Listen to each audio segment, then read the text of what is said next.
بندہ تھا، وہ سفر میں جا رہا تھا، اس کو کہیں پہ اس نے دیکھا کہ شام ہو رہی ہے، اس نے ادھر ادھر دیکھا، قریب اس کو ایک بستی نظر آئی، وہ تیزی سے چلا اور اس بستی میں ایک مسجد تھی، اس نے سوچا کہ آج رات میں اس مسجد میں پناہ لوں گا، اس مسجد میں رکوں گا۔ وہ اس مسجد کے قریب جاتا ہے، مسجد میں داخل ہو جاتا ہے، نماز مغرب ادا کرتا ہے اور پھر اللہ اللہ اللہ کرنے میں مصروف ہو جاتا ہے۔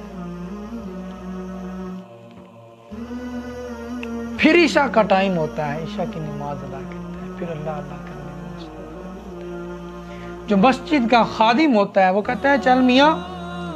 میں نے مسجد کا دروازہ بند کرنا ہے، چل تیرا ٹائم ہو گیا ہے، نکل مسجد سے، میں نے گھر جانا ہے، سونا ہے۔ اس نے کہا میری بات سنو، میں مسافر ہوں اور مجھے رات نکالنے دو، میں صبح چلا جاؤں گا۔ اس نے کہا نا نکل باہر، یہ باہر مسجد کے سامنے سو جا، تمہیں مسجد کے اندر سونے کی اجازت نہیں ہے۔ اس نے کافی اصرار کیا لیکن اگلے بندے نے انکار کیا۔ مسجد کے بالکل سامنے ایک نان بائی کی دکان تھی، ایک ہوٹل تھا، وہ بندہ دیکھ رہا ہوتا ہے سارا ماجرا، وہ آ جاتا ہے اور آ کر اس شخص کو اپنے ساتھ لے جاتا ہے۔ جب وہ آتا ہے نا تو اس کی نان بائی کی زبان پر ایک وظیفہ جاری ہوتا ہے، استغفر اللہ استغفر اللہ استغفر اللہ،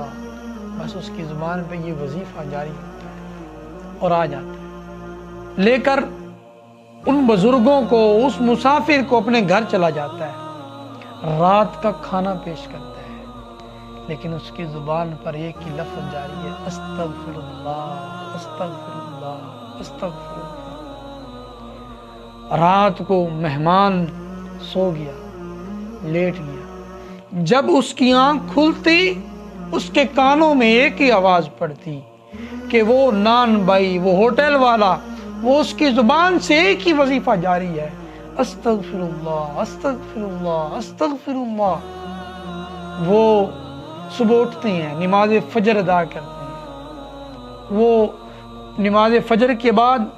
ہوٹل والا ان کو ناشتہ پیش کرتا ہے، لیکن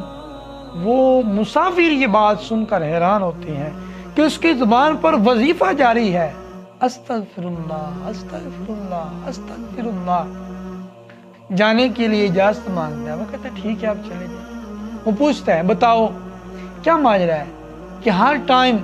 تم استغفر اللہ استغفر اللہ استغفر اللہ پڑھتے رہتے ہو؟ اس نے کہا کہ اللہ نے میری ہر آرزو کو پورا کیا، مجھے خوبصورت بیوی دی، میرے پاس الحمدللہ اولاد ہے، بہترین میرا ہوٹل چلتا ہے، میرا بہترین مکان ہے، ہر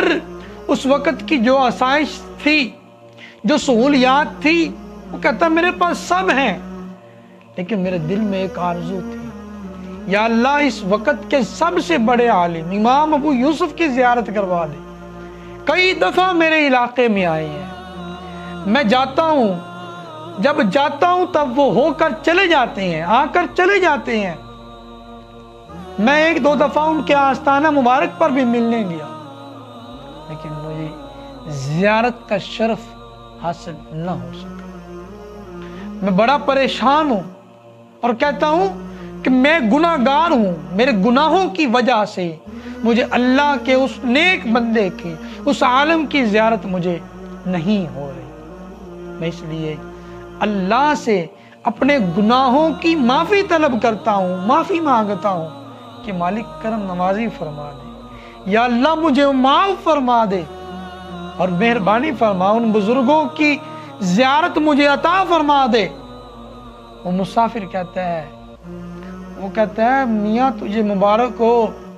اللہ جب اپنے بندوں کی سنتا ہے تو ایسے ہی سنتا ہے۔ اور جو تیرے گھر، یعنی اپنا نام لے رہے تھے،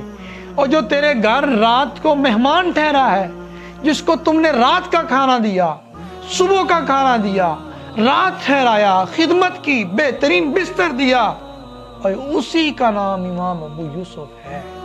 جب وہ دعا کو قبول فرماتا ہے تو ایسا کریم ہے کہ ایسے قبول فرماتا ہے کہ جس کی طلب انسان اللہ سے کر رہا ہوتا ہے، اللہ تعالیٰ وہ چیز اس کو اس کے گھر میں عطا فرما دیتا ہے۔